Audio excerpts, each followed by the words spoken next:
saumu ina siri gani katika maisha, kwa sababu kwa kuijua siri ya saumu ndio watu wanabaki na ibada zile za saumu baada ya saumu mwezi wa Ramadhani kuondoka.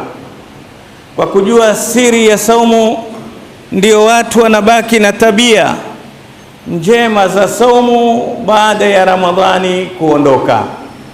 Kwa kujua siri ya saumu ndio inabaki imani ile inayotakikana iwepo kwa kila muumini baada ya Ramadhani kuondoka.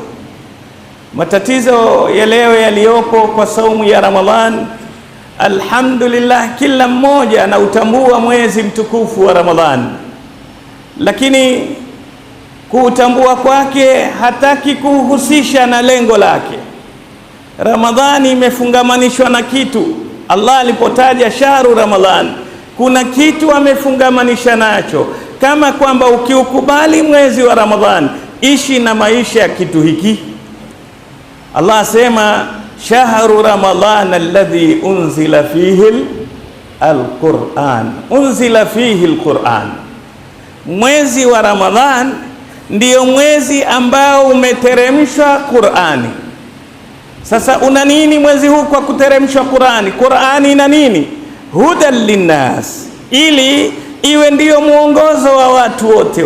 Kila muumini uwe mwaka wake mzima unaongozwa na ile Qur'an. Hudan linnasi wa bayinatin min alhuda wal furqan, na Qur'ani iwe ndio ubainifu wake wa kumwekea mambo wazi. Akitajiwa moto anauona moto kwa sifa zake, akitajiwa pepo anaiona pepo kwa sifa zake, akitajiwa sharia anaziona faida ya sharia yake, akitajiwa kitabu anakiona, akitajiwa Mtume Muhammad sallallahu alaihi wasallam anamtambua ni nani katika maisha yake. Hudan linnasi wa bayinatin min alhuda wal furqan. Lakini pia Allah akasema wal furqan, licha kwamba inambainishia ule muongozo wake wa maisha, pia inampa akili ya kuweza kutofautisha upotevu na haki, batili na haki na batili, kuweza kutofautisha baina ya kheri na shari, kuweza kutofautisha baina ya kizuri na kibaya. Akijua Ramadhani hii ndiyo malengo, basi ndipo pale kila Ramadhani ikisonga atakuwa yuwazidi kuingia katika mfumo wa saumu. Lakini siri hiyo isipojulikana, ndiyo kila Ramadhani ikiongeza siku watu wanarudi rujua alqahqara, wanarudi kinyume nyume, kwa sababu wamekosa kuijua siri ya mwezi mtukufu ya saumu. Siri kubwa miongoni mwa siri kadhaa za saumu, asraru siyam, moja katika siri za saumu ni kule kwamba Allah tabaraka wa taala ameijalia saumu akaihusisha ni ibada yangu. Ibada zote tumfanyia Allah, lakini Allah akwambia ibada hii ukiifanya hivi utalipwa hivi. Ukimsalia Mtume mara moja utalipwa 10, ukiswali una 50, ukifanya hivi ukisoma Qur'ani harufu una 10, ukileta adhkari hii utapata hiki. Illa saum fa innahu li wa ana ajzi bihi, isipokuwa saumu Allah akwambia ila saumu hakuna anaijua hasanati zake isipokuwa mimi, wa ana ajzi bihi, na mimi ndiye mwenye kuilipa kwa saumu hiyo. Hujui ni kiwango gani, hakuna mizani ya kulipa malipo ya saumu, haikuwekewa mizani, ni malipo yaliyoko kwake Allah tabarak wa taala. Sasa khutba yetu yasema limadha ikhtassa Allahu siyama linafsihi min baini sairi ibadat. Kwa nini Allah saumu pekee akasema ni yangu, mimi ndio najua nitalipa, ibada nyingine akatuelezea sisi? Katika tunayoyafahamu ni kwamba kwanza, ibada zote unaweza ukazifanya ili watu wakuone. Ibada zote za kuingia ria, kwa sababu ukiswali unaonekana unavyorukuu, unavyosujudu. Waweza kwenda kuswali kwa kujionyesha, waweza kutoa sadaka zaka kwa kujionyesha, unaweza kwenda haji kwa kujionyesha, lakini saumu ni ibada ya siri kati yako wewe na Allah, wewe na Allah. Labda tulipofunga Kiswahili ndio wenyewe tukaitangaza na wetu fardha some anada yom, watangaza kwa sasa ni wewe atangaza, lakini Allah amekujalia ibada ya saumu ni siri yako. Waishi nyumbani na maji yako na chakula chako na mkeo halali, mwaweza kufanya yote na ukatoka ashhadu an la ilaha, na watu wakaona umefunga, lakini ni wewe na Allah tu, hakuna linalokuzia. Waweza kufanya unachotaka katika uliyokatazwa, lakini kwa ajili unaijua Qur'ani inakwambia alam ya'lam bi anna Allah. Sasa ni ibada ambayo Allah alivyoiweka, ameiweka ni ibada ya siri hii kwa kuwa ni yake tu, hakuna uhusiano wewe na yeye. Sala, Allah asema qasamtu salata baini wa baina abdi nisfain, hii sala nimeigawa sehemu mbili, nusu yangu nusu ya mja wangu, wali abdi ma saal. Lakini saumu asema fa innahu li wa ana azibi, kwa sababu ibadatun samit, ni ibada ambayo iliyonyamaza, hakuna mtu aza kukujua umefunga hukufunga, ni wewe, labda uitangaze. Abdullah ibn al-Mubarak katika salafu saleh alikuwa akifunga na mkewe hajui nyumbani, lakini yeye utaagiza vakula vote kwa sababu umefunga watu wajue, si ndio? Alikuwa akifunga na mkewe hajui, akitoka enda zake, alikuwa akiuza duka la vitambara, akitoka atoka na mkate nyumbani, mkewe amuona enda kufanya nini? Enda kula,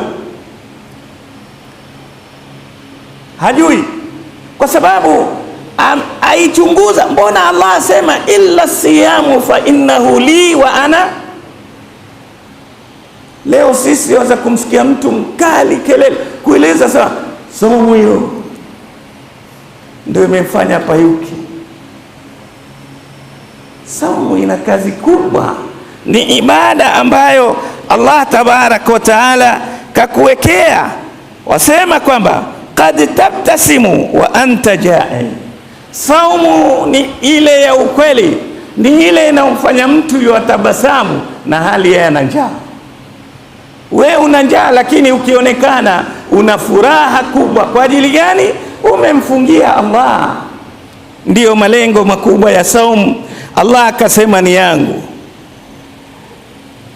Lakini pia lengine katika saumu ni kwamba Allah tabaraka wa taala akasema ni yangu, kwa sababu malipo yake hakuna anayejua. Kiwango cha malipo ni kikubwa zaidi.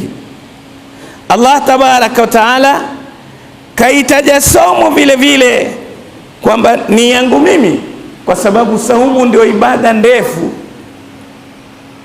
ibada ya kuendelea. Swala ukianza Allahu akbar umeanza swala, ukisema assalamu alaikum umemaliza swala, uko nje ya swala. Lakini saumu umefunga alfajiri, ukaingia kazini, wafanya biashara, wewe uko ndani ya ibada bado. Umelala kupumzika, uko usingizini, bado uko kwenye ibada ya saumu. Utakavoshughulika mchana mzima, wewe uko ndani ya ibada, unaandikiwa unafanya ibada. Ni kwamba ni ibadatun mustamir, ni ibada ya kuendelea, haikatiki kwa siku mzima. Ajruka ajrul anfas, kiasi pumzi zinavyopanda na kushuka ndivyo unavyoandikiwa thawabu. Ndio Mtume Muhammad sallallahu alaihi wasallam akasema mwenye kufunga siku moja kwa ajili ya Allah anatengwa na moto miaka 70. Ile saumu ya sunna ya siku moja ukaifunga, basi unaekwa mbali na 70 kharifa, mbali na moto miaka 70. Ukafunga tu Jumatatu na Alhamisi, kwa mwaka wewe uko kilomita ngapi na moto mbali?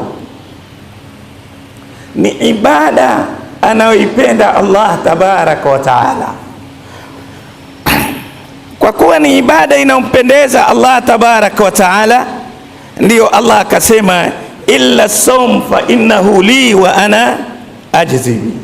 Siri ya pili kikubwa kinachomsumbua mwanadamu katika kufunga ni kiu.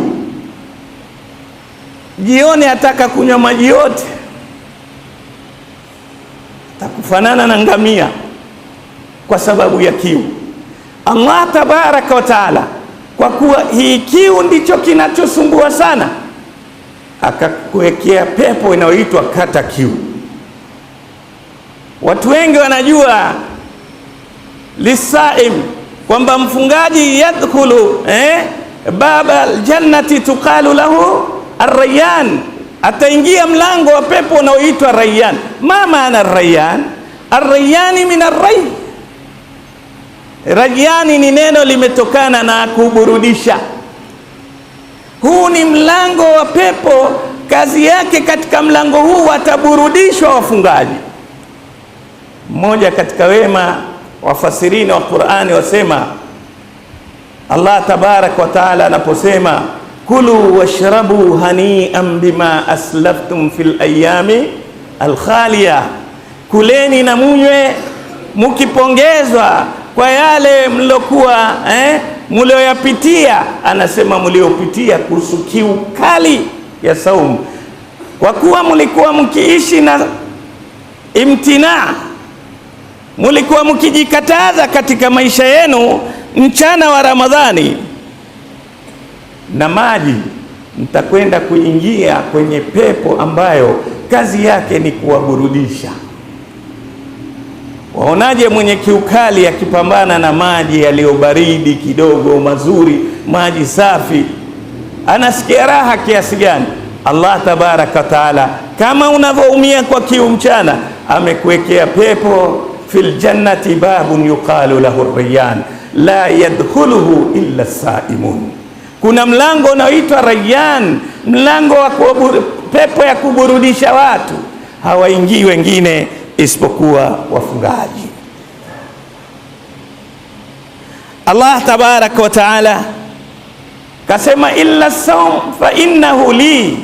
Ina maana kwamba ibada zetu zote zimefungamana na haki za watu. Wewe unavyoswali, utakapomsengenya mtu, siku ya Kiyama atachukua thawabu zako za swala, yule atachukua thawabu zako za sadaka, yule atachukua thawabu zile. Lakini isipokuwa saumu, thawabu zake hazijulikani, ziko kwa nani? Fa innahu li wa ana, ndizo hasanati ambazo hazifungamani na haki za watu, ziko mkononi kwa Allah tabaraka wa taala. Kwa hivyo ni ibada ambayo Allah tabaraka wa taala akaifanya ni yake, na ndio akaufanya mwezi wenye ibada hii ukawa ni ahabu shuhur, ndio mwezi kipenzi zaidi. Kwa nini? Akaupatia kitu kitukufu, Al-Qur'an. Allah tabarak wa taala, Ibnul Jawzi rahimahullah apiga mfano wa utukufu mapenzi ya Ramadhani kwa Allah, asema ni mfano wa mapenzi ya Yaqubu kwa Yusuf. Yaqubu alikuwa na watoto 12, lakini alimpenda sana Yusuf. Inna iddata shuhuri inda Allahi 12 shahran fi kitabillah yawma khalaqa as-samawati wal ardh. Miezi mbele ya Allah ni 12, lakini Allah kauchagua mwezi wa Ramadhan ndio kipenzi chake, ukawa ni shahrul mubarak. Ni mwezi ambao unachofanya kinabarikiwa. Utakachokifanya katika mwezi huu ndicho kitakachobarikiwa. La kusikitisha kutozitambua siri hizi ambazo Allah tabaraka wa taala ameziweka katika mwezi wa Ramadhani. Leo sisi twaishi kama maisha ya afadhali kuku anaishi vizuri ambaye hana akili, Na ukitaka kumdharau mtu, ambia kichwa cha kuku.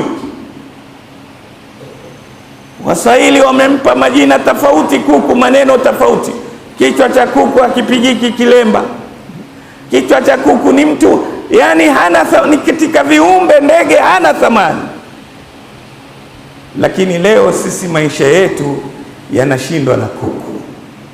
Kuku, umetembelea shamba ukapewa zawadi kuku, ukaja naye nyumbani ukamfungia. Baada ya siku 3 ukimfungua hata ukitena, ajua pale ndio kwao, ashazoea. Vipi tulotambua Ramadhani na kheri zake hii ya saumu? Twakaa misikitini, wengine baada ya siku 10 washaanza kuukimbia, wengine baada ya siku 20, wengine siku ya Idi ndio huyo. Kama kuku huzoea kwao kwa siku 3, mimi na wewe kwa nini tusizoee kwa mwezi mzima tuko ndani ya msikiti? Nani afae kuliwa, wewe au kuku? Nani amekuwa yuko bora baina wewe na kuku, kama utaukimbia msikiti baada ya Ramadhani au katikati ya Ramadhani? Wapenzi waumini, wanavyoni wanasema yule anayejua thamani ya Ramadhani ni mwenye akili, na kila mwenye akili ajua malipo yako mwisho. Kila mwenye akili ajua ushindi ni mwisho, hakuna ushindi wa mwanzo. Sasa ikiwa wewe umekuja kufunga, waswali kwa ajili ya kutaka thawabu, kwa nini halafu ukimbie na mwisho haujaja? Na mwisho wa mwanadamu, wa'bud rabbaka hatta ya'tiyaka al-yaqin, endelea kumwabudu Mola wako mpaka siku ya mwisho ije.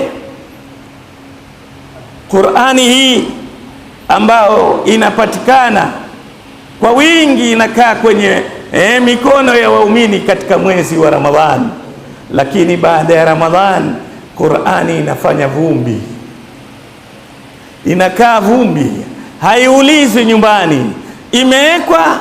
Subhanallah, kuna mwingine ameiweka Qur'an asema yamlinda na mashetani wasiingie nyumbani.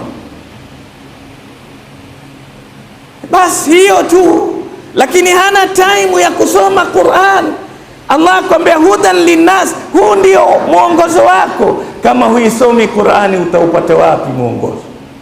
Na wengi wanaosoma qira'atun babgha, kisomo cha kasuku, mtu hajui Qur'ani inamwambia nini.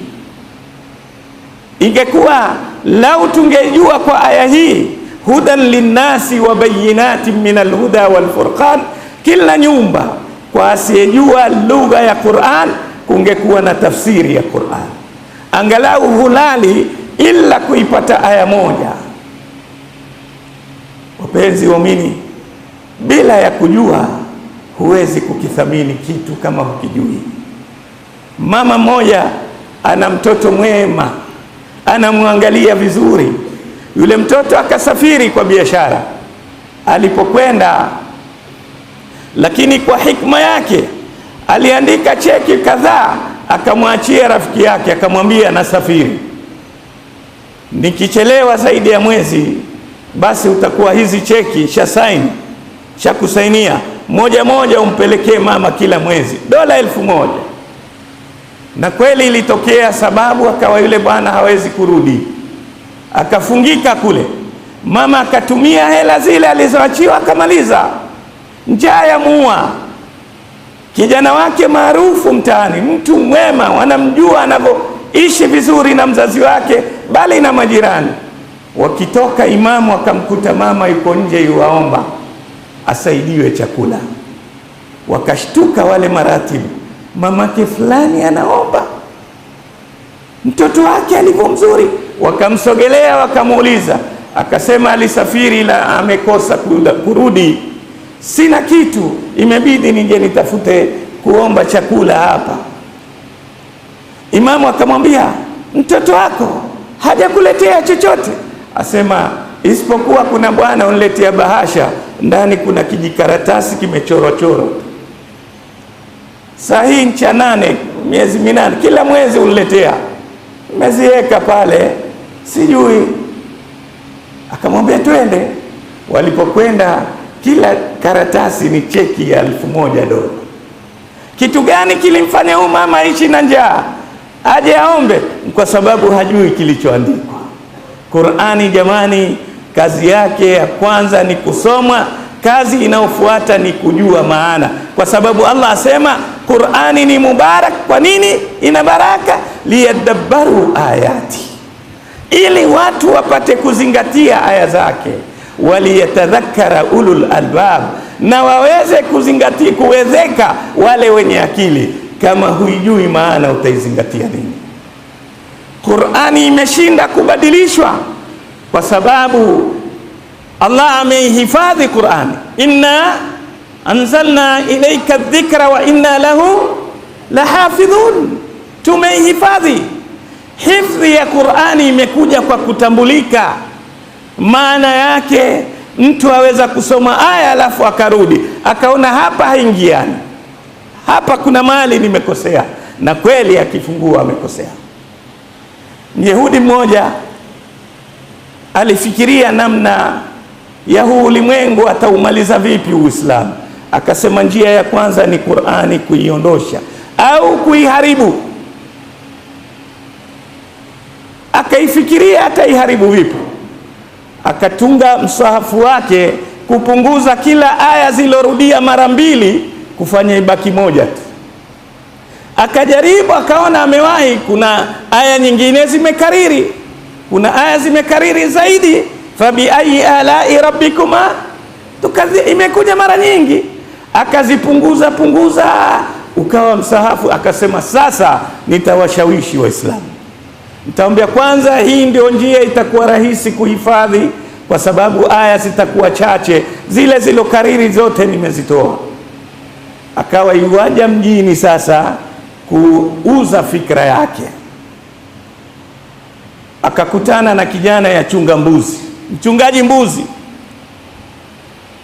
Akasema ngoja kwanza nifanye pilot project, niangalie itafaulu hapa kwa huyu mchungaji. Kama hawa wenye akili za mbuzi hatoshtukia basi, lakini akishtukia huyu, ina maana kwa wasomi sifaulu. Wakasalimiana, unafanyaje? Amwambia niona nachunga mbuzi, na wewe? Akamwambia bwana, mimi nina zawadi kwa Waislamu.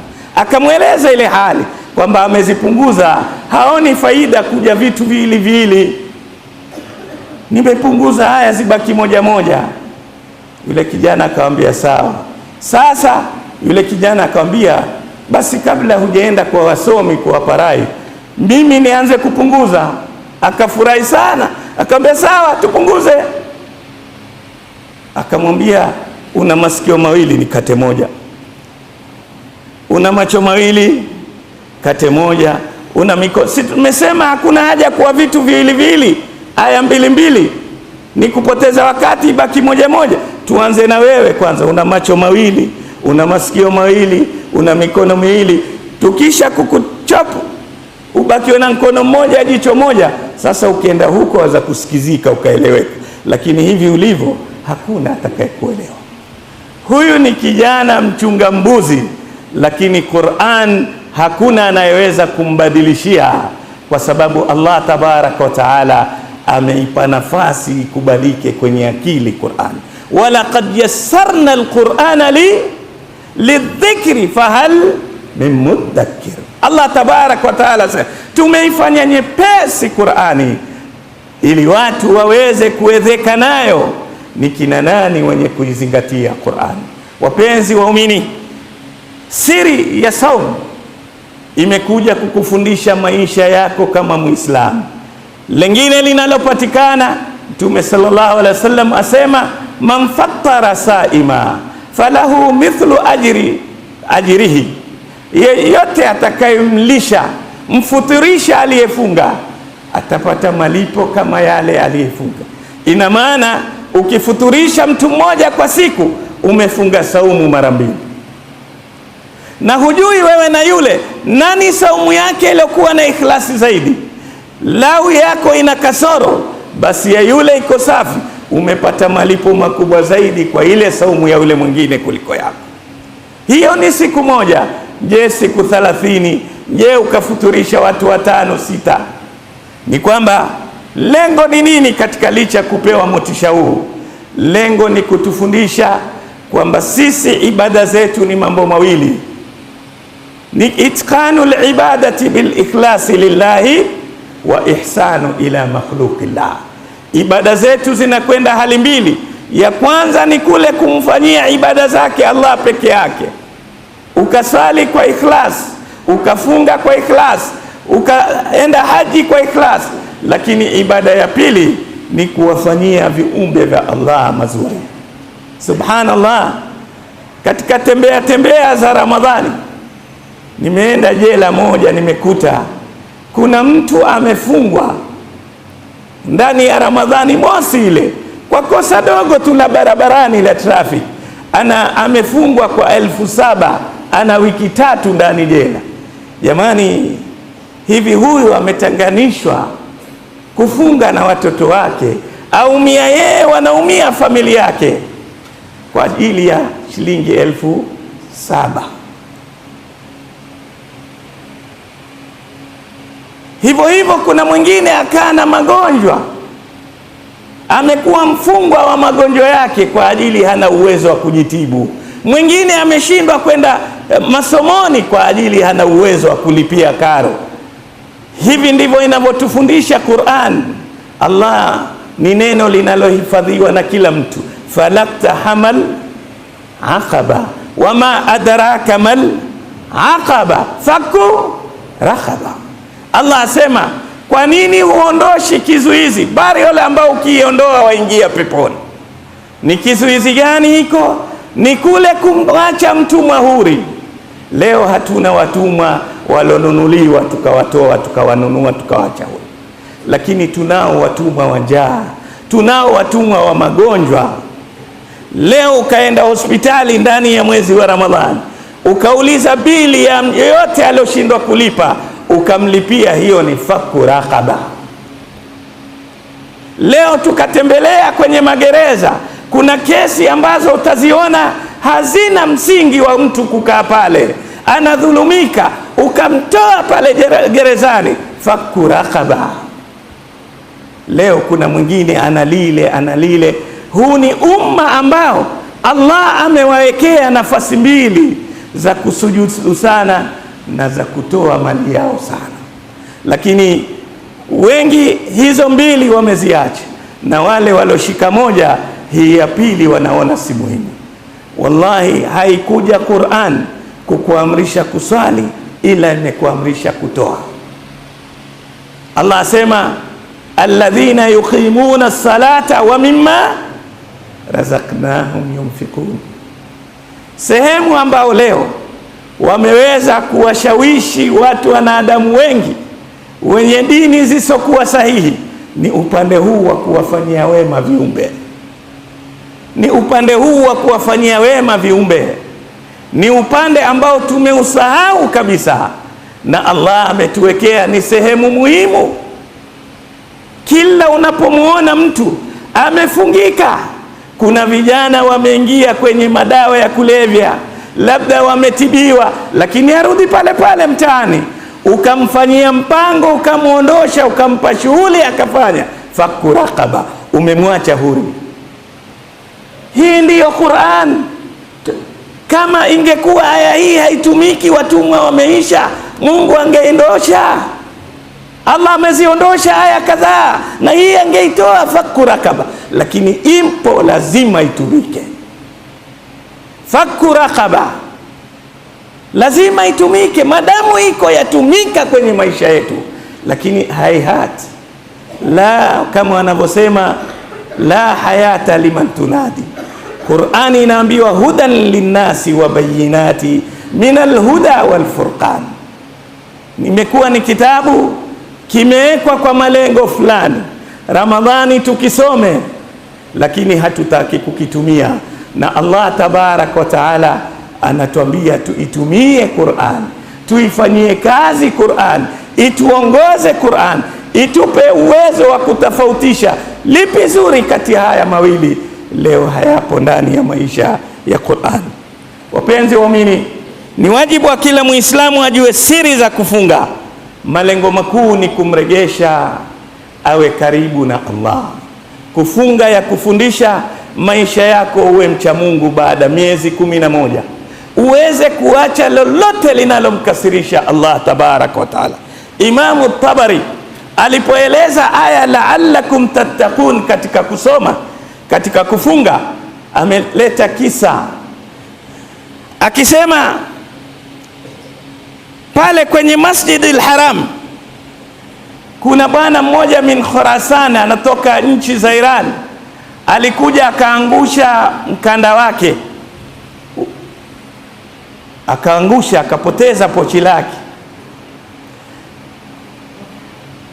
Kuna bwana mwingine akaokota lile pochi, na huyo aliokota watoto wake wafa njaa, siku 2 hawajakula. Mke amwambia, hata kama wewe huna nafasi ya kuhiji, mmeambiwa namba ya mjini haitoshi, nenda pale tu ukaombe Allah tutolee njia. Ule bwana kuendelea na dua zake, mara pochi hili akasema imeitikiwa, leo nimeitikiwa. Akarudi nyumbani akamwambia mke wangu, nimeokota pochi na lina dola 1000. Mke wangu akamwambia, si nilikwambia nenda ukaombe, si umeona? Akamwambia, lakini nimeokota kwenye ukumbi wa haram, na pale ni haramu kutumia utakachokiokota pale. Sasa akamwambia, nenda kuuficha tena mbali, nenda kuuzika huu ili shetani asinichezee, tutafute mwenyewe. Aliporudi asri, yule mwenye pochi atangaza, asema, jamani, nimepoteza pochi langu, akiba yangu yote nimepoteza kwenye pochi hilo, kwenye mkanda huo. Yule bwana akainua mkono akamwambia, waonaje yule atakayepata angalau utampa 10%? Akamwambia, hapana, si haki yake, ni yangu, wala sikuwa na nia kumpa yeye, mwenyewe likonitumie mimi. Yeye atoe kama mcha Mungu, hana ucha Mungu basi namwachie Mungu. Akarudi jioni akampunguzia, kila akimwambia yule amwambia hapana, hana haki ya kuchukua chochote, ila akimwogopa Mwenyezi Mungu, Mwenyezi Mungu atamfungulia, kwa sababu asema, waman yattaqillaha yaj'al lahu wa yarzuqhu min haythu la yahtasib. Ilipofika jioni, yule bwana mke wake akamwambia, hivi utaona watoto wako wanakufa na hali Mungu amekupa? Waswahili husema cha kuokota si cha kuiba.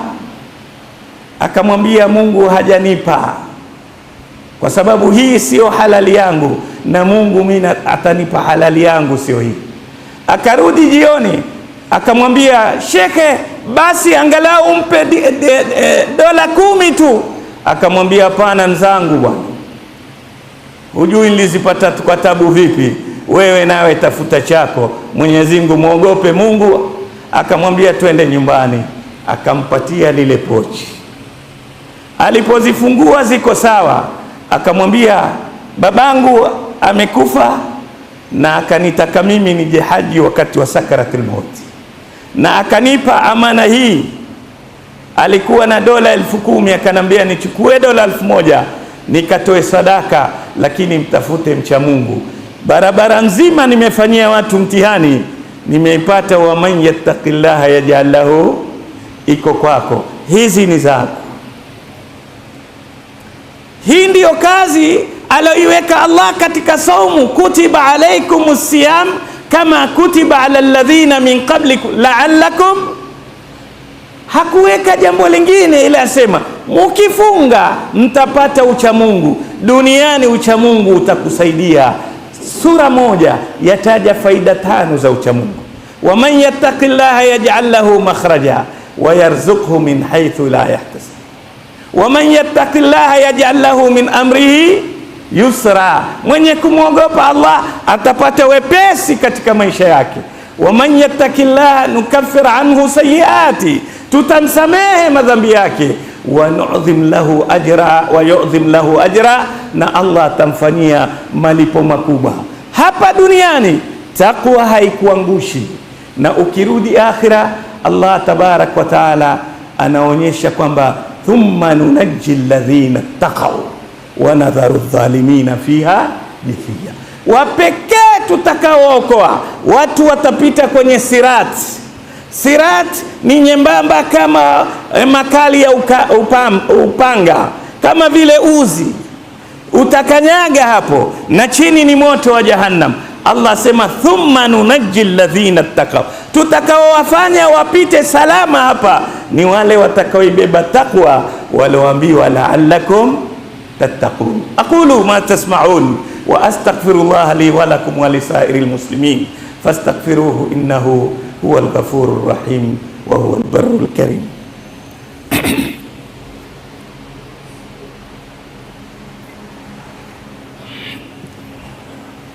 Alhamdulillahi hamdan kathiran kama amar, wassalatu wassalamu ala sayyidil bashar ash-shafi'il mushaffa'i fil mahshar sallallahu alayhi wa ala alihi wa ashabihi